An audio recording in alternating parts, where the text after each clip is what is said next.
back to another YouTube video. Today, I'm taking you guys on a little series. And it's going to be a long one. This is something that I have really been wanting to do for a while, but I figured this time is probably the perfect time for it. This did not go the way I thought it was going to go. So my whole idea kind of had to get switched around. I want to make a 5-part series about the time this was last year and basically everything that happened when we got the call and what transplant entails, and yeah. I've never really done a video like this because when I knew I was going to get needed in our transplant, I was too sick. I always had the intention to make this video, but I never did. I'm thankful that I didn't because I think I know a lot more now because now I actually went through it again. And I'm in a good place with it now. And I have, there's a lot of things that have been happening with me. They're all good things though, and the holidays are coming up, and that's when I got my call. Last time was when, we were just on Thanksgiving, and it wasn't too long until we got the call. Today I'm going to be telling you guys some things that you guys are going to see in the future episodes of the series. First, you're going to see my parents, you're going to see my sister, and you're going to see my grandparents. They are the major part of my support system. They are the ones that support me the most out of everybody I think I know, because they are my family and I know they love me and I love them just as much back. This time last year wasn't easy for us. I went down a hill and I was going downhill fast. So I never really knew what was going on in their heads, and I knew it was going on in mine. Now, I think answering some questions that I have for them is going to kind of be interesting because I just want to see what certain things were happening, like how they felt like deep inside about certain situations. In this part, in part 1, I'm going to tell you guys my perspective, and I just want to let you guys know now that the rules for this, they can answer them any way they want. So I'm going to say this before they start anyway. They can have any emotion towards them. They can answer in short answers. They can answer in long answers. Now I'm going to tell you now, everyone's was different because I did already record with them. So everyone did have a different response. Kind of the same response, but like in a different detail, which was good because that's what I kind of really wanted out of them. And I know it wasn't really that easy for them because it was such a dramatic time in our life.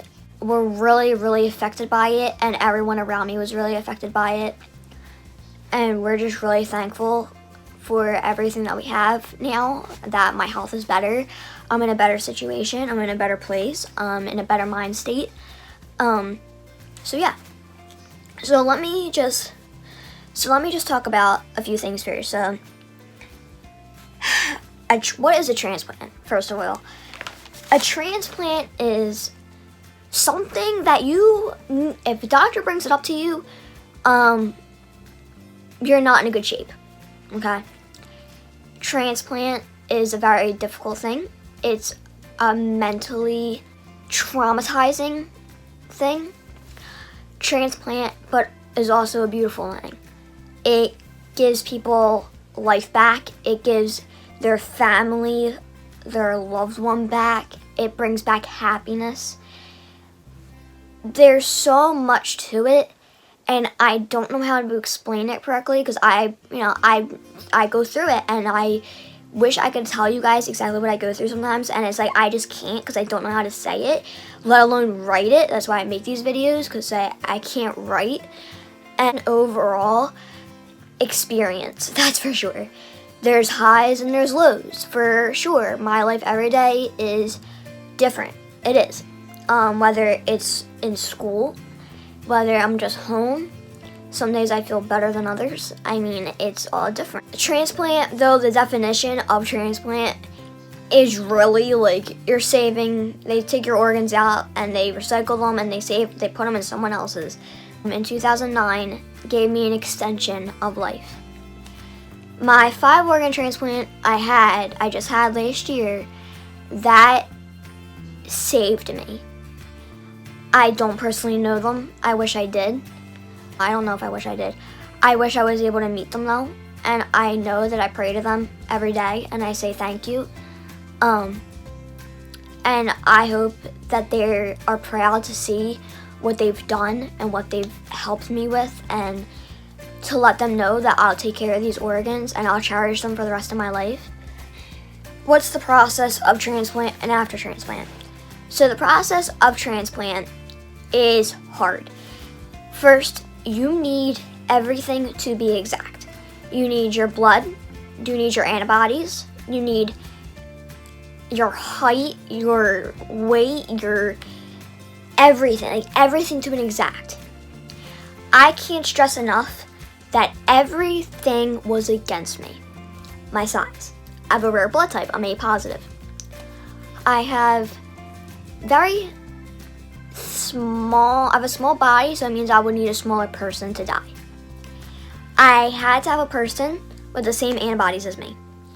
I needed a person that had no organ problems whatsoever, because I needed 5 of their organs. And I needed them to be all from the same person. So I needed them to be brain dead, basically. And it's sad.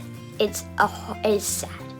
And that's the thing about it, is because I know someone's child had to die to save my life. And I will forever be grateful for their family deciding to let them be an organ donor, because if it wasn't for their family letting them be an organ donor, I would not be here right now. I wouldn't have lived past Christmas last year. The process of getting the call is very frustrating sometimes. You are waiting, and it's the waiting game. And if you guys have been here for a long time, you know when I was getting more sick and more sick by the day, that the call was more important to me, and more important to me than anything else. I couldn't go to school because I was so sick. I couldn't really function anymore, and my body was shutting down. Now, I am really blunt about this sometimes because I knew what was happening to me, but I wasn't going to admit it. I'm not like that. I'm going to keep fighting until one day I really just say, you know what, I can't do this anymore. The process after transplant, which I'm in now, is difficult too. Now, there's a lot of great things that come on after transplant, as long as you're healthy. Now, I got rid of my central line that I had for 4 years. I got rid of my G-tube, and I haven't been without a G-tube in so long. And it's so weird not having it, because it feels like it's a comfort thing to me. When I took my central line out, same thing. It was a comfort thing for me, so I had to get used to it. Now I can go swimming. I can take showers normally. I can do so much more. And I'm not tied down to TPN, and I'm not tied down to getting fluids. But that's a process, because I had to learn to keep up with my fluids, to keep up with food. I actually have to know in my brain now that food's important. Because before, food wasn't for me. Food was just for pleasure. And I gave up food because I was too sick. I didn't want to eat. And now I have to remember, oh wait, you gotta eat. Like, you're tired. Like, if you're tired in the middle of the day, you should eat, Jay, because it's going to give you some energy. Where it never did before, because it didn't absorb when I had no organs. So, hard to get used to it, but I'm starting to adjust a lot better now. So, I do try to eat at least 3 times a day. I try to snack in between. Another benefit that I've been getting is I've been growing. I was the same height for a very long time, and I was growing very slow. Since last year, I've grown 3 inches. Now, to a lot of people, it probably sounds like nothing, but to me, that's like a growth spurt, like so much. And my bones have been in a lot of pain from it, but it's okay because I know that they're growing pains. So I don't think that they're like so bad where I want it to end. Overall, I'm happier. I'm happier for this new life that I've had, and I know I'm going to keep it well. So I have a lot of medicines I gotta take to make sure everything stays stable. I do still have to go get my blood work, but I'm actually at that point where I'm actually in a very good spot in my life where I can get it every month. Where before I was getting it every single week and then every 2 weeks, and then now I just went to every month. And that's a really good feeling because I actually never got to that point in my life when I had my first transplant. And that just goes to show that I'm even in a better state now than I was back then.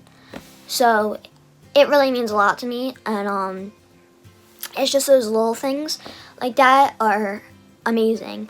Now, really what, to me, like transplant, that's just like a little explanation of transplant. There's a lot more that goes into it, but please, I tell you, if, you can register to be an organ donor, and it's that easy, like it's not hard whatsoever. I am a big believer in it. Obviously, I had 2 transplants, and they both helped me tremendously. Last year, now I'm just gonna answer some questions that I wrote down from my family, and they've answered them. But I'm gonna tell you about like a little bit of my mental state, what was going on with me, and what I was honestly really thinking, because some things that I was thinking weren't that good. Going on in your head last year, and what were your thoughts about it? So last year, around this time, I was really, really sick, and I was only getting worse. I didn't want to do anything. I just wanted to lay down. There was blood everywhere, always. I was bleeding out my ostomy. I was bleeding out my nose. I was choking out blood. Blood everywhere. Buckets of it. Buckets and buckets and buckets.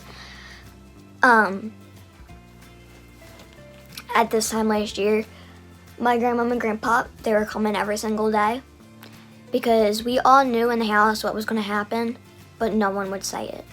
And what I mean by that is that everyone knew I was probably going to die.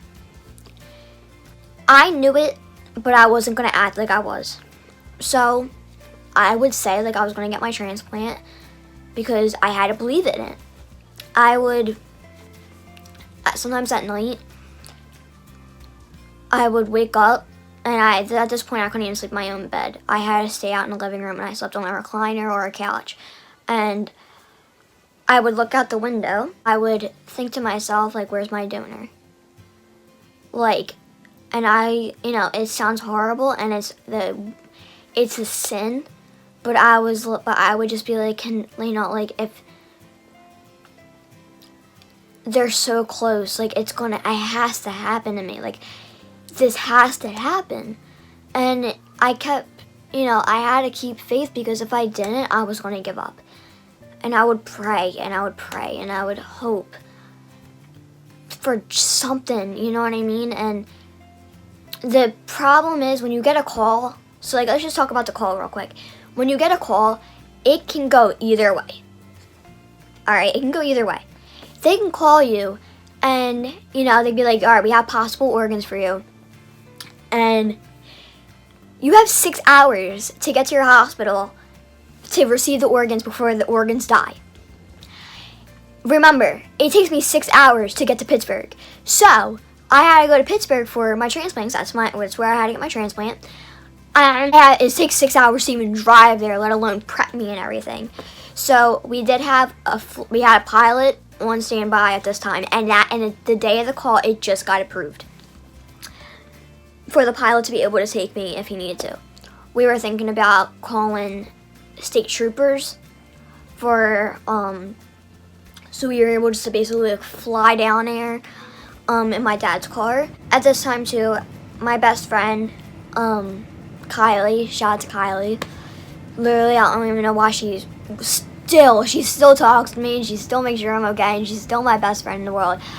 Kai, I told you this before, but I want to say I'm so sorry for, I had to leave you, and you know that, but I'm gonna start crying. For distancing myself from you.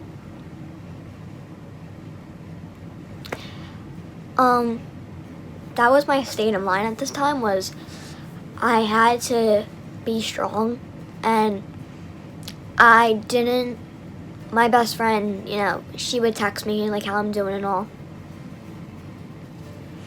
And I would think in my head, I can't reply.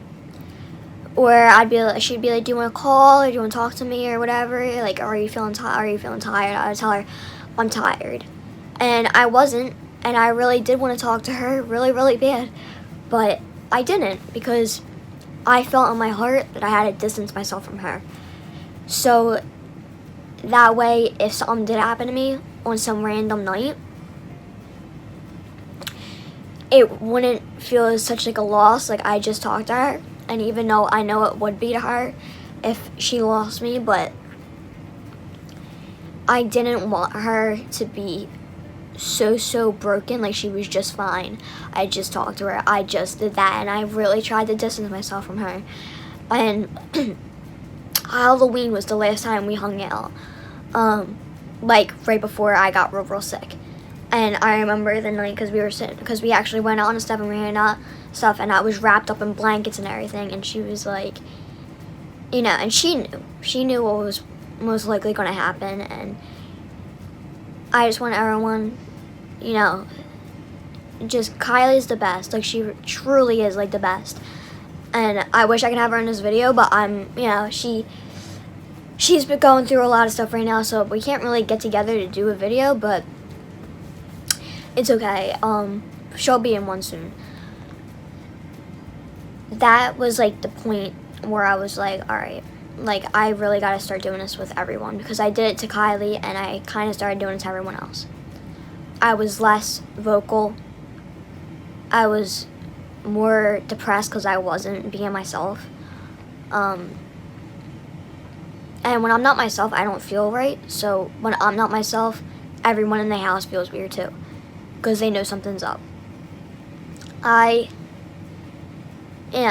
distanced myself from a lot of people, and it was hard for me because everyone in my life, I do love them so much, and it was such a horrible thing to do, but I had to, for my mental state. As I started doing that more and more, I would go into the hospital, get blood, get albumin, and I would feel real sick. There's a lot of nights going to the ER just because I was bleeding out everywhere.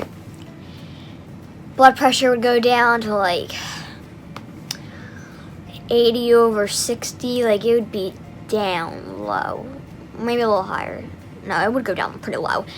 And you know, they'd have to rush me to ICU with arterial lines and all that stuff. And I think, and everyone started knowing, because more and more when we were doing it and everyone saw me getting sicker, you guys gotta remember, the hospital is like my second home. So everyone there, I've been with them since I was a baby. And everyone would be like hugging my mom and hugging me and looking at us like they would never see me again. And that started happening. And me and my mom's mind was just like, well, we're gonna see you probably soon, because I'm getting sick all the time, so I'm probably gonna be back. And everyone knew. Like, I'm telling you, like, every person in my life knew. I'll never forget the day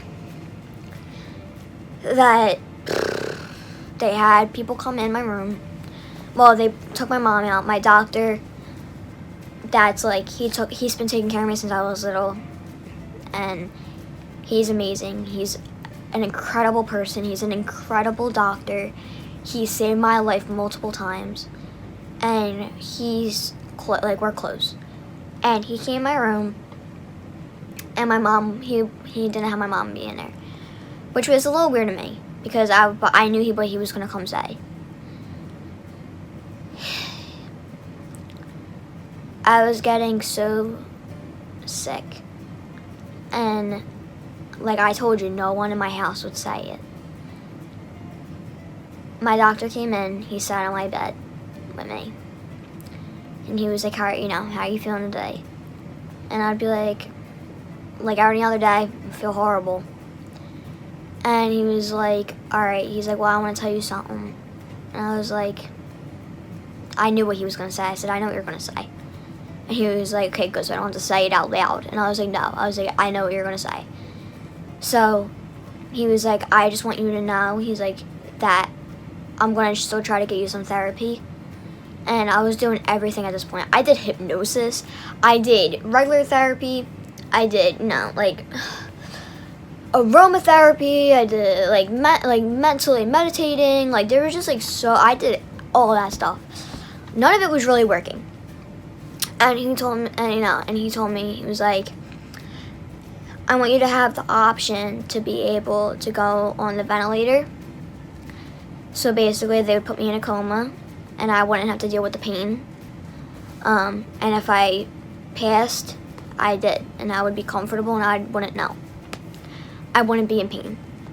He said, you can just keep doing what you're doing, coming in and out. He's like, or if you just want to stay in the hospital, he's like, you're more than welcome to stay. He's like, I just want you to be comfortable at this point. And that's what everyone was, I think that's what everyone's goal was to be, was just to get me comfortable, because I wasn't. I was upset. I was depressed. I was on some heavy meds for anxiety and pain. And it's just like a lot. I told him, I said, I want to go home. I want to go home and just keep doing what I'm doing. Well, that's also the time where they started giving my mom papers for my funeral. My mom decided, because this was a couple of days right before Thanksgiving, and my mom told me that, she's going to bring these papers to Thanksgiving, and after everyone eats, everyone can start deciding and writing things on these papers. Well, that's when I think a lot of things just became surreal. Everything fell in place at that point. After Thanksgiving, I was so sick and I barely kept my head up Thanksgiving, and we had to stay at my grandmom's and we didn't go see cousins and all because I just couldn't, and I couldn't afford to get sick at this point. And I was very, very depressed at this point too. So you gotta remember that. I was in a very depressed state, and there was nights where I just wished it ended, and there was nights where I was just like, you gotta keep going. Really, really confused. And I felt like I didn't know what to do, and there was nothing I could do, because all I was doing was just bleeding everywhere, and I was always thirsty. And that's because my liver didn't have really any function anymore. It was functioning very, very, very, very little. So it wasn't good. The day of the call, of course I wasn't feeling well, whatever. And remember I told you I would talk about my transplant like I was going to get it? And everyone was like, what are you talking about? Well, that's when I had nurses come in. Shout out to Nurse Rob and Nurse Sarah. They came every night, and they alternated every night. Just took me up to my TPN and, do my vitals and everything. Honestly, I really did look forward to seeing them every night because they did cheer me up a little bit, and they're just amazing people. And the night of the call, I was in pain or whatever. I went to the bathroom to empty all the blood, and I walked back out in the living room, and I was like, my head was itching and it was burning. I'm telling you, I had all these weird symptoms. And Sarah was like, let me check. Sarah was there that night. She was like, let me check your temp or whatever again. And I was perfectly fine. I didn't have a fever. And my head's itching and it's burning. I told my mom, I said, I'm getting all this hair chopped off. I can't take it.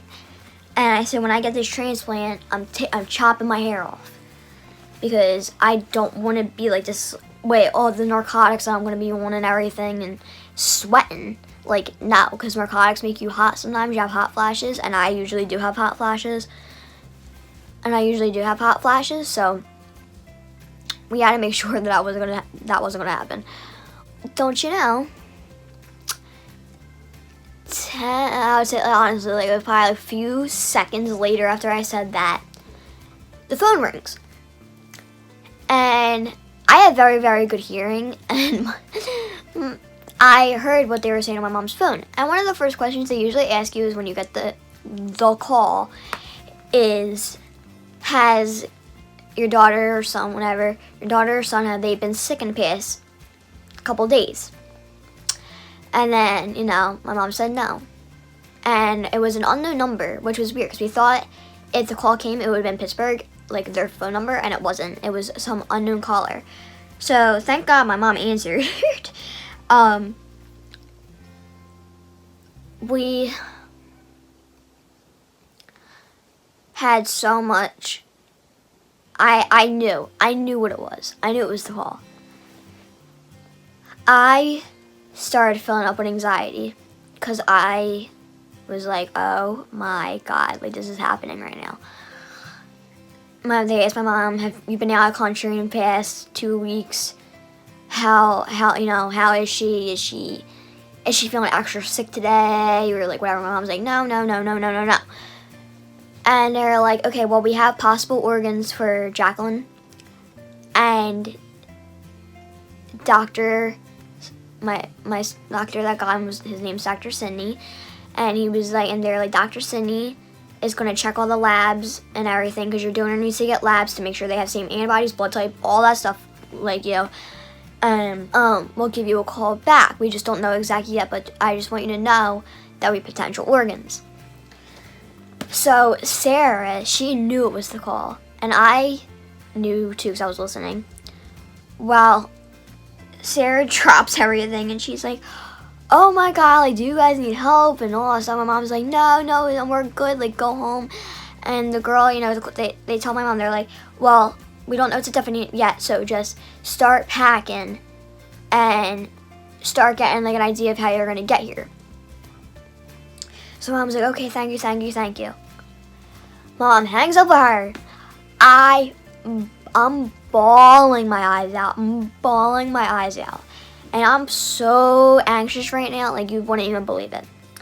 So my first instinct when anything goes down or I'm upset, whatever, I call my grandparents. It's just a fact. I always call my grandparents. So first thing I did was call my grandparents. And my grandma picked up, and my grandparents just left my house, like maybe like an hour before this. And that's one because they were coming every day because we really didn't know what was going to happen. So they wanted as much time with me as possible. But you'll see what they thought in my grandmom's video. So then we definitely were like, whoa. Like there was like, it came surreal. Called my grandparents and they said, and I was like, I got the call, like, but I'm crying, so no one could really understand me. And my grandma's like, and I'm saying, call, like, and I'm like crying. My grandmom was like, you got the call? And I shook my head, yeah. And she was like, Bruce. And my grandpa was like, well, what are we doing? Come on. And they got in a car and they were here. My mom called my dad, and I heard this from the kitchen. I heard my dad yelling through the phone, oh my God, I'm on my way. We all were so excited for this call. Poor Devin was the last one to know, my sister. You'll hear what she had to say. The next person I called was, I called Ingrid because she's like a second mom to me. And I had to call her, I had to tell her. I was like, because like they're just so close to us. And Mary was waiting for her organs, and so was I. And, I was like, I couldn't believe it. And I had to tell, we were going to tell them either way, and they were there already. So we were like, it was insane. So then my dad comes, my grandparents are here, Devin's home, because Devin gets a text from my mom. It was all jumbled up. Devin came straight home because she was like, something's happening. And when she got close to the house, she was like, she got the call. She ran to the house, she was crying, everyone's crying. My grandma was saying the rosary with me, like we're just praying, like there was so much going on. So remember, the lady still had to call us back. The lady finally calls and she's like, all right, she's like, we're waiting on one more lab, but everything else is a definite, like, it's like these organs are like so close to being yours. So obviously now we're really all freaking out. And we already had bags packed for this call, all right? So I would say an hour and a half. So this thing is like an hour and a half, like all this. And it was the longest hour and a half of my life. I called my doctor. I called my doctor in the middle of it, the one, that I'm close with. And he couldn't understand me, but he knew what I was saying. And he told my mom, told me to put my mom on the phone.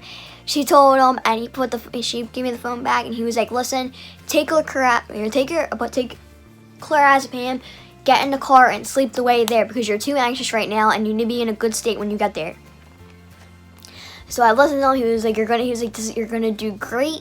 He's like, I'm gonna be here at home once I'm here at DuPont when you get home. He's like, I can't wait. He's like, good things are gonna happen. Like, you're no more of this bad. And I was like, all right. And he was like, good luck, kiddo. And it was from then I was like, oh my god, like I just felt like I had to tell everyone. Now, I was texting Kylie, calling Kylie, everything. Of course she was sleeping, but she got back to me as soon as she woke up, and I was halfway to pit, and she's texting me, Jay, like, oh my god, I can't believe it, like, you're great. She's like, I'm gonna be right here when you wake up, like, everything. So she got the call, and she was like, all right. She's like, the lab came back. She's like, these organs are yours. She's like, now, Dr. Sydney said don't rush because the doctors at this point still needed to go to get the organs, and they have to fly to go get the organs. To harvest the organs, they gotta put the person on the surgery table. They gotta take out the organs they gotta take from me, while a bunch of other doctors are getting organs from this person too. So this whole person, basically all the organs almost went to me because I needed 5. We took our time. We didn't have to call no state troopers. We didn't have to fly there or anything like that. We were able to get to pit, and I slept in the back of the car. I remember getting straight into the ER. They, we told them like that we were for transplant. They got me right up to the room. They, everyone in the ER, they're like, oh my god, good luck, like congratulations, I'm so happy for you. Like, they were so, like, everyone there was so supportive and so happy that I was getting these organs because, they do transplants. It's a children's hospital, so they see this type of stuff all the time. They had my room all ready for me upstairs. Nurses came in, they were like so happy. They're like, Jay, like all of this pain, all of this blood is going to go away. Like, it's amazing, and it did. Like, I can't even stress enough how much blood there were. Like, guys, like, I'm telling you, like, there was blood on my walls because there was just blood everywhere. And it would go, and it would start, like, random places. It would be on the floor, be on the walls. Like, my mom would find random little, like, blood stains, like, on, like, random stuff. Like, it was everywhere. And everyone was sick of it. Like, we were just sick of it. And I think, to me, that was, like, the biggest thing. Because every time I saw blood, I was just, like, I can't even really look at gravy anymore with giant tomatoes in it. Because sometimes it makes me feel sick. And it's because it just brings me back to that bad time. I remember sleeping a bit and waking up and going down to the OR. Now, I remember sitting there and I'm so nervous. But I just want to say one thing is, when I walked down to my house to go to my dad's truck, and I looked out the window, and that's when I realized this could be the last time I ever look at my house again. This could be the last time I ever walk into my house again. Or I can. It was a hard transplant. Walking out of that house knowing that my sister was in there, my grandparents were in there, my dog was in there. Like, that would be the last time I ever saw them. It would be the last time I ever saw my bed. Everything. I was scared because I wanted to make sure everything was going to go okay. I was thinking the worst, but I was also trying to think the best at the same time. When we got to pit and all, and I'm in the OR and I'm laying there, and I hear everyone on the phone and everyone's rushing around. They're like, all right, they're like, Jacqueline's here. She's getting prepped now. Like, I'm getting cleaned and everything. Like, I'm putting on gowns, like everything, putting on hair nets, like everything that they had to do to prep me. have me hooked up to fluids already. They're already putting a little bit of blood in me to make sure that I have enough blood in me to keep going. They're taking labs at the same time. You know, they're doing so much to me at once, and I was having like a panic attack. But I saw Dr. Sidney, and you know, he looked at me and he nodded his head and he kept walking, he kept going. And they're like, all right, Jacqueline's organs are here. They're like, get her back. So I didn't know this, but usually they can't sneak anything past me. Well, they did sneak something past me, and it's a medicine called Versed. Now, Versed is something they usually give to you before surgery to like calm you down and kind of put you to sleep. I don't react to it well, and I don't let anything slip past me to go onto my line. Best believe that they got it through, and I didn't know that because I was having so much anxiety. And my mom, you know, mom said, yeah, I got it, and my mom knew that was gonna be out of my system by the time I woke up because I was in a coma for a little bit. So I looked at my mom, and my mom was like, Jay, no more bleeding. Like, no more of all of this stuff. All of the worst is gonna go away. And it did.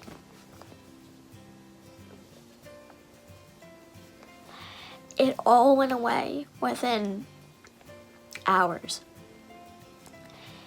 This transplant was so hard. I lost double my body blood. I needed so many transfusions in the middle of it. For a transplant like I had needed with 5 organs and not having half of them in my body, it's even harder for the doctors to do. Which kind of sounds weird because you would think it's easier, but it's not, because things are kind of cut off and things aren't connected like they should be, so things have to start flowing regularly again, and it's harder for them to do. Well, it was a long surgery, and it was a hard surgery. There was probably times that my heart almost gave out. I wouldn't be surprised, but I withstood it. And you know, when I was going to sleep, I was looking at my mom. When they wheeled me away from my dad, because one parent can only go back, my mom always goes back with me. And I was thinking that it could be the last time I ever see my dad again. They were putting me to sleep, and you know, I told my mom, I was like, I love you, or whatever. I probably said a million more things to her, and I remember thinking like that. All right, like, and you know, my head's getting dizzy, and I'm falling asleep, and I remember just thinking like, God, let this work. Well, it did, and I made it out. And I made it out strong. I just want to thank every single one of you guys that prayed, that sent me little cards, that had me in your thoughts, that had my family in your thoughts. Everyone that I met this year in school, at camp, at everyone in the hospital, people that watch this, everyone. I love you so much. If it wasn't for you guys, I probably would have gave up a long time ago. And that's for all my friends too that have been with me for a long time. So thank you. Thank you so much. And I'm still the same old Jay. This is just me remembering a lot at once.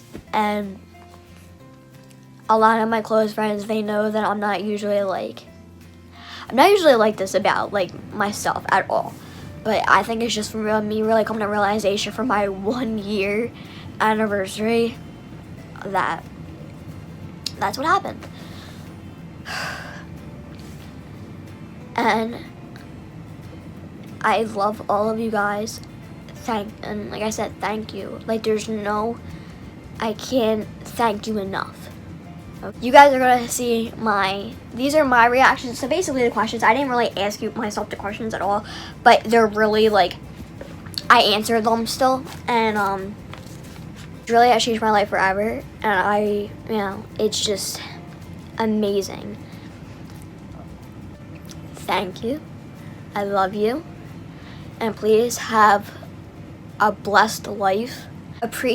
Just take a second and appreciate everything that you have, whether it's the smallest thing, from having, clean water to having like the biggest thing, like a life.